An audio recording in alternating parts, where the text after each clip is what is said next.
Hello everyone, I've had a request to talk about the rate of fire cheeses on some of these handguns, specifically the Mare's leg, so I'm going to take a couple minutes to explain this sort of new and very exciting trick to you guys. This was discovered by Scamper9, so shout out to him for finding this technique.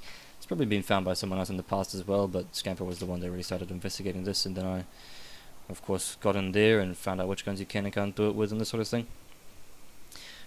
Basically, you use guns that can be fanned, and you cheese the rate of fire. It doesn't work for all of them, but it does work for the Mare's leg, the Volcanic, and the Remington. The Mare's leg is the one where it's most effective. You can get shots out using your normal one-handed firing faster than this at the same accuracy, and you can also get out less accurate shots really fast, and mix fanning and normal firing all in together, and it's fantastic. I'm also going to talk briefly about the Spencer rate of fire cheese, which is not the same sort of thing, but I figured whatever, I might as well be talking about that since I'm talking about rate of fire cheeses. Okay, so the basic idea with this rate of fire cheese is that there's a discrepancy with how the game checks for the cooldown of the normal shooting and the fanning shooting, right? And so what you do is you fire the weapon, immediately swap off, and then come back onto it and start fanning. And then you'll be able to bypass the cooldown of the shot. So normally if you were to shoot and then try to fan, I have to wait all that time for the normal cooldown, right? So instead what I'm going to do is switch off and then back again, and then start fanning immediately, and I'll be able to fire really fast.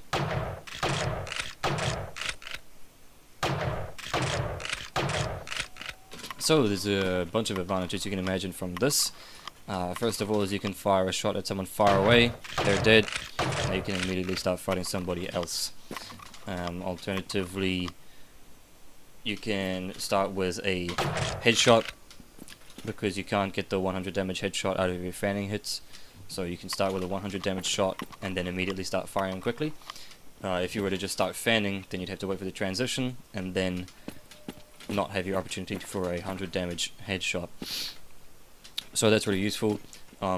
If you're holding fanning, you can keep swapping off and back on again and firing ahead of time, because it resets the cooldown for a fanning shot as well. So I'll try and pull this off. This is a tricky technique, but so that's the max fire rate of the Mare's leg using this cheese. You can see I'm not actually getting much accuracy out of this, right? So basically, when you quick switch and come back into fanning mode, you have to wait for the crosshair time again. Similar to the half walking technique, you pretty much just want to fire when you have enough accuracy, right? Of course, if you jump, it's going to be even more, so be careful with your movement when you're doing this. But like, you can like wait until your accuracy is good enough that you're going to be able to hit something that's however close to you. Yeah, it's something that you just have to work out over time, and it's pretty difficult to get used to. Anyway, the other thing you can do with this is you can throw away a dud shot, and if you do fire a shot that's like skipping your cooldown for your main shot, it's going to like reset the cooldown for your normal shot as well, if that makes any sense.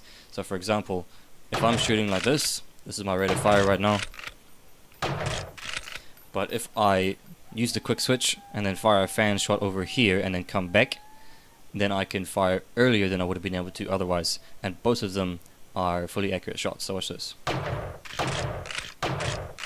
So that there's a shorter gap between my first and third shot than it was before when I'm firing my normal rate of fire. So you can fire, I call them dud shots, so you just go like this.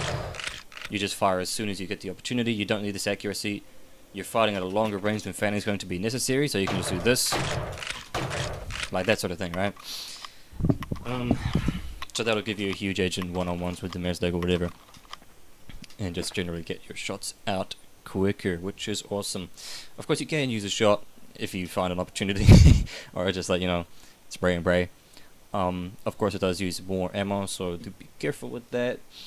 But that's pretty much all that I have to say about the Mare's leg. So let's move on to Volcanic.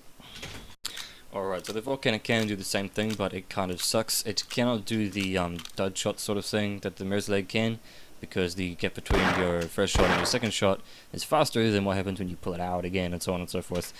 For the record, this is all with quick draw on, and I definitely recommend you use quick draw if you're going to be trying this sort of stuff.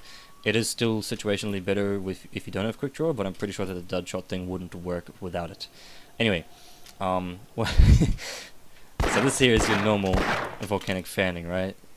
Very fast already, but it actually goes faster than that if you just do the same thing I was doing before. We just keep switching off for your fanning shots, so I'll try this. And that's the quickest. You can see these bullets are going all over the show, so this is not useful anywhere except for point blank, and even then you're probably going to be missing. Like, I can probably miss this door here. You see I got a shot right up there. I can, like, yeah. It's incredibly bad. So that's not very useful, but it does also work with the Remington. God, what's it called? Anime. Go. So this one here, of course, has got a really slow fire rate, but you can go with this, and you can get into your fanning really quickly.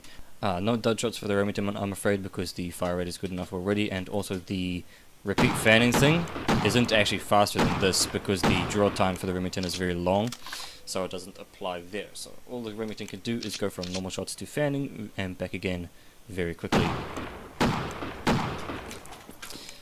And that's all I have to say about these handguns. Alright, now I'll quickly talk about the dispenser and then wrap up this video. So in the dispenser animation, I do have custom sounds on, so this is going to be a bit confusing for you. In the dispenser animation, first the guy fires a shot, and then there's a little delay, and then he cocks it. It does have to be cocked every time before you fire, but basically if you switch off and back on again directly after the cocking animation, then you can shoot earlier than you would have been able to if you waited for the whole thing. So I fire and then I cock, so if I just do this,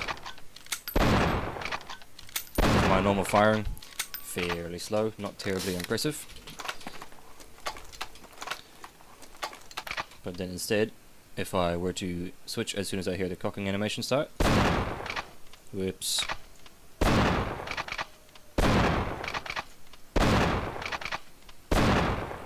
It's quicker, yeah? Not that much quicker, but it definitely does make a difference, which is awesome. Basically you want to start it as soon as you can. If you do it a little bit too slow, then it's not going to be better anymore, so you do have to practice this timing for it to be useful. This also does give the dispenser a bit of a buff to its bunny hopping ability, so you can like fire at people like this when you're bunny hopping. Of course with the new update it's not very easy to move around when you're doing that, but it can be done. And just one final note, this actually applies to the pump shotgun and yellow boy as well, is that when you reload your last shot, you can see that I can actually switch off of it like this before it starts the part of the animation where I return it to my normal holding position. So if you watch the animation of the reload, there's three parts. First is this one, pull it out, and then there's a cycle of putting the shots in, and then there's the last part where he puts the rod in, yeah. So if you switch off after the shot loads, but before that rod gets pushed back in, then you can switch back to your melee at that point. You're not supposed to be able to do that, so if I like wait for it to get to the rod part, sorry. And now if I'm pushing 1 at that point, I can't switch off of it. So that works for the pump shotgun and yellow boy as well. So I thought I'd just mention that off the top of my head because I thought of it.